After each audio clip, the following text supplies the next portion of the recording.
ಅಂತೂ ತಂದೆಯವರ ಆಶೀರ್ವಾದದಿಂದ ದಯಾಮಯನಾದ ಕಲ್ಮೇಶ್ವರನ ಕೃಪಾ ಕಟಾಕ್ಷದಿಂದ ನಾನಿಂದು ಸರಕಾರಿ ಡಾಕ್ಟರನಾಗಿ ಇದೇ ಹಳ್ಳಿಯ ರೋಗಿಗಳ ಸೇವೆ ಮಾಡುವ ಅವಕಾಶ ಮಾಡಿಕೊಟ್ಟಿದ್ದಾರೆ.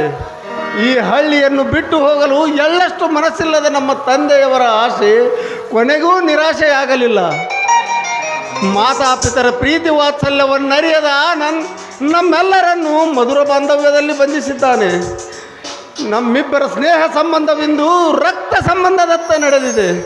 ಅವನಿಗೂ ನಮ್ಮ ವಿನಃ ಮತ್ತಾರು ಆಶ್ರಯದಾತರಿಲ್ಲ.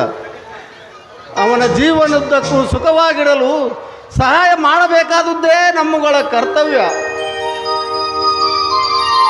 ಹಲೋ ವಿಜಯ್, ಬಾ ನಾನು. Congratulation Vijay. Thank you very much. Vijay, ನಾನು ನಿನ್ನ ಸ್ವಾಗತಕ್ಕಾಗಿ ಸ್ಟೇಷನ್ಗೆ ಬರುತ್ತಿದ್ದೆ. ಅಷ್ಟರಲ್ಲಿ ನನಗೆ ಗೊತ್ತು ಆನಂದ್, ನೀನು ನನ್ನ ಸ್ವಾಗತಕ್ಕಾಗಿ ಬಂದೇ ಬರುವೆ ಎಂದು. ಮತ್ತೇನು, ಮನೆಯಲ್ಲಿ ಎಲ್ಲರೂ ಚೆನ್ನಾಗಿದ್ದಾರೆ ತಾನೇ? ಚೆನ್ನಾಗಿದ್ದಾರೆ. ನಿನ್ನಿಂದ ಬಂದ ಪತ್ರ ನನ್ನ ಕೈ ಸೇರಿದಾಗ ಗುರುಗಳು ಮನೆಯಲ್ಲಿರಲಿಲ್ಲ. ಹಾಗಾದರೆ ಅಪ್ಪಾಜಿಯವರಿಗೆ ವಿಷಯ ತಿಳಿಸದೇ ಬಂದೆಯಾ? ಶೋಭಾಯಿಗಾಗಲೇ ತಿಳಿಸಿರಬೇಕು. ನೋಡು ವಿಜಯ್, ಈ ಸಮಾಜದ ಪ್ರತಿಷ್ಠಾವಂತ ವ್ಯಕ್ತಿಗಳಲ್ಲಿ ನೀನು ಒಬ್ಬನು. ಯಾವ ಕಾಲಕ್ಕೂ ನಿನ್ನ ಸ್ವಾರ್ಥ ಸುಖಕ್ಕಾಗಲಿ ಅಧಿಕಾರ ದಾಹದಿಂದಾಗಲಿ ನೀನು ನಿನ್ನ ನಿಜ ಜೀವನ ಮರೆತು ನಡೆದುಕೊಳ್ಳಬೇಡ. ಆನಂದ್, ನಿನಗೆ ನನ್ನ ಬಗ್ಗೆ ಅನುಮಾನವೇ?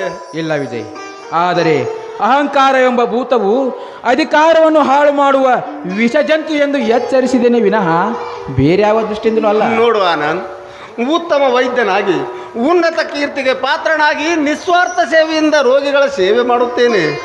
ಇದಕ್ಕೆ ನಮ್ಮಿಬ್ಬರ ಪವಿತ್ರ ಸ್ನೇಹವೇ ಸಾಕ್ಷಿ. ವಿಜಯ್, ನಿನ್ನಂತಹ ಸ್ನೇಹಿತನನ್ನು ಪಡೆದ ನಿಜವಾಗಿಯೂ ನಾನೇ ಅದೃಷ್ಟವಂತ ವಿಜಯ್. ನಾನು ಅಷ್ಟೇ ಆನಂದ್. ಈ ಜಗದ ಜೀವಿಗಳಲ್ಲಿ ಯಾರನ್ನಾದರೂ ಬಿಟ್ಟು ಬದುಕಬಲ್ಲೆ, ಆದರೆ ನಿನ್ನನ್ನಗಲಿ ಬದುಕಲು ನನ್ನಿಂದಾಗದು. ಈ ಬಾಂಧವ್ಯ ಕೊನೆಯವರೆಗೂ ಹೀಗೆ ಇರಲೆಂದು ಆ ಭಗವಂತನಲ್ಲಿ ಪ್ರಾರ್ಥಿಸುತ್ತೇನೆ. ಹಾಗೆ ಆಗಲಿ. ವಿಜಯ್, ಮನೆಯಲ್ಲಿ ತಂಗಿ ಶೋಭಾ ದಾರಿ ಕಾಯ್ತಾ ಕೂತಿದ್ದಾಳೆ. ನಡೆ, ಇನ್ನು ಬೇಗ ಮನೆಗೆ ಹೋಗೋಣ. ಬಾ ಆನಂದ್, ಹೋಗೋಣ.